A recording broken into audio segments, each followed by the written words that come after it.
ya non máis carballos, nin falles, nin vedurios, nin ferres, nin faisanos, nin siquiera eucaliptos. Fradamos Asturias, del mar a la montaña, de Chena a Campucaso, de Mieres a Degaña.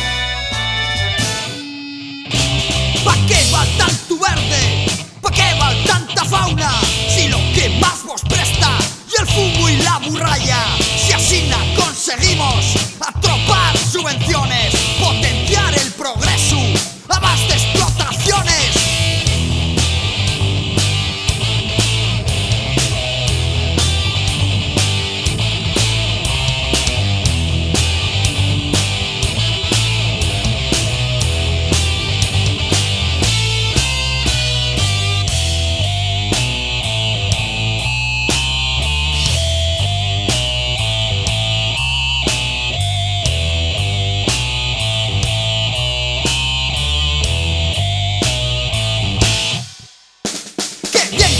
Reunosa, Santiago y cierra España.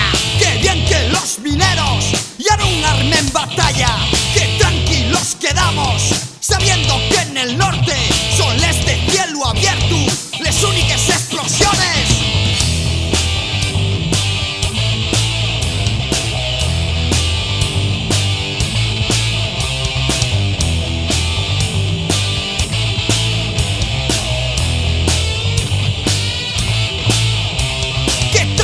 Esos pozos no dan más que problemas. El carbón viene de fuera, sábenlo hasta les ovelles, rayando los cordales.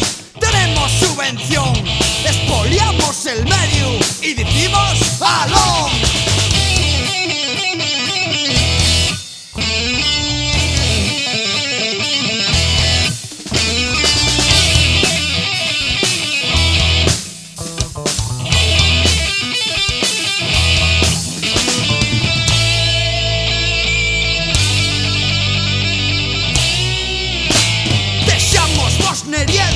Les nueces refugalles, somos muy generosos, a nos ya no nos vale